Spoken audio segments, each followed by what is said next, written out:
Anda telah mengunduh podcast yang dipaparkan oleh Pendeta Dr. Erastus Sabdono ini dari truth.id/voice. Selamat mendengarkan podcast ini. Shalom saudara, salam sejahtera. Kebenaran hari ini berjudul kedewasaan rohani berstandar Kristus. Kalau kita sungguh-sungguh mengusahakan untuk hidup tidak bercacat, tidak bercela atau mencapai kesucian Allah, hal itu harus dimulai dari hal-hal sederhana di dalam hidup kita, yang di mata Allah sebenarnya itu bukan hal yang sederhana, melainkan hal yang besar, karena menyangkut sikap hati. Oleh sebab itu setiap kita harus menggelar perkara di hadapan Allah kalau ada hal-hal yang tidak berkenan di hadapan Allah yang kita lakukan.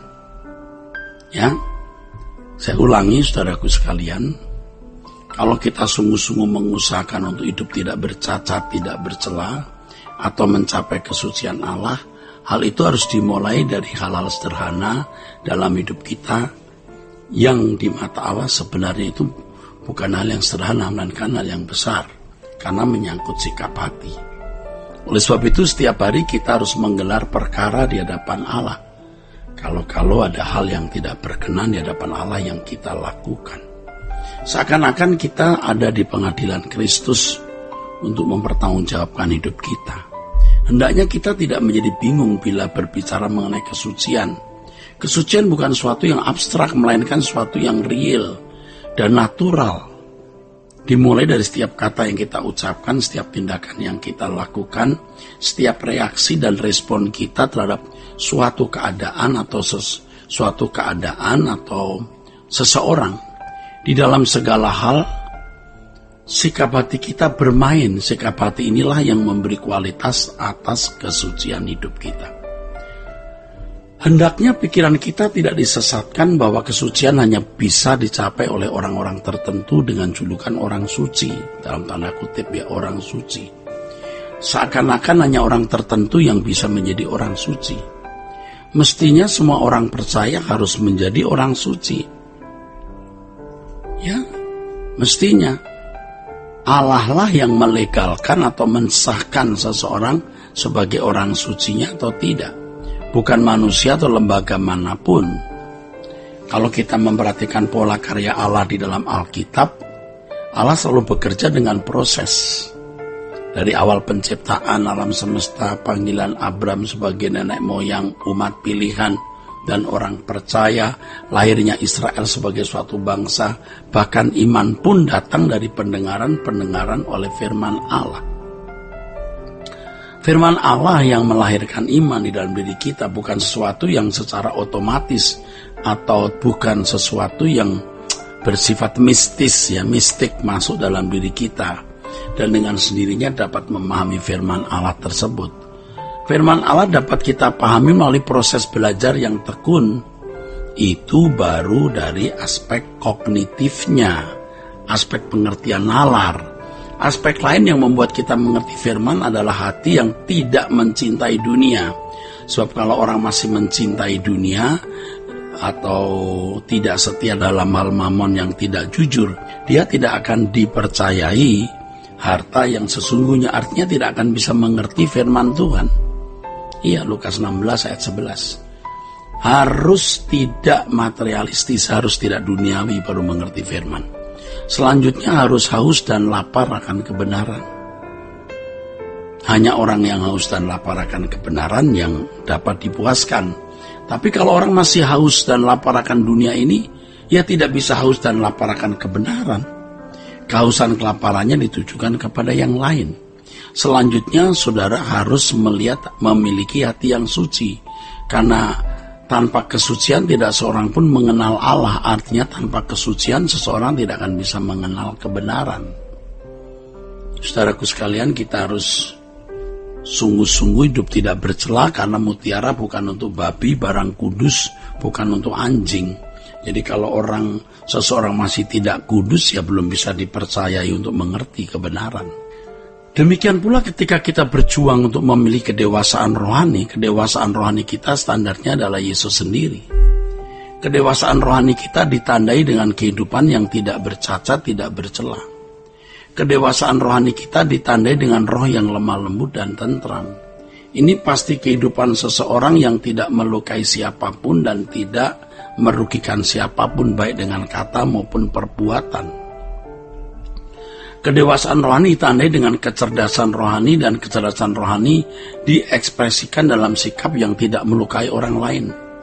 Dalam segala hal menyenangkan hati Allah. Semua ini bisa dirangkai dengan atau dalam satu kata, kesucian. Proses kesucian ini berlangsung setiap hari, saudara, setiap saat, dalam dan melalui setiap peristiwa dan kejadian. Juga berlangsung di dalam batin atau hati kita, dan tidak akan pernah berhenti sampai kita menutup mata. Nilai inilah yang disebut sebagai mengumpulkan harta di surga. Itulah sebabnya Yesus berkata, kumpulkan harta di surga, bukan di bumi. Fokus satu-satunya hidup kita adalah bagaimana mencapai kedewasaan rohani dalam standar Kristus. Itulah sebabnya setelah Yesus berkata, kumpulkan harta di surga, bukan di bumi, lalu Yesus berkata, di mana ada hartamu, di situ hatimu berada. Artinya kita harus memindahkan hati kita di atas. Nah, ini sebuah proses yang berlangsung setiap hari, saudara. Memindahkan hati di surga, ya, lalu kita bisa juga seiring dengan itu mengerti kebenaran. Terkait dengan hal ini, Paulus mengatakan kita telah mati, hidup kita tersembunyi bersama dengan Kristus di dalam Allah. Mati bagi dunia dan segala passion atau interest kita hanya untuk kerajaan Allah. Baru pikiran kita terbuka mengerti firman Tuhan. Dengan demikian baru kita bisa mengalami proses pendewasaan rohani yang benar, saudara. Nah, sebagai umat pilihan kita diberi potensi untuk mencapai kesucian hidup atau kedewasaan rohani standar Yesus. Maka anugerah ini tidak boleh kita sia-siakan.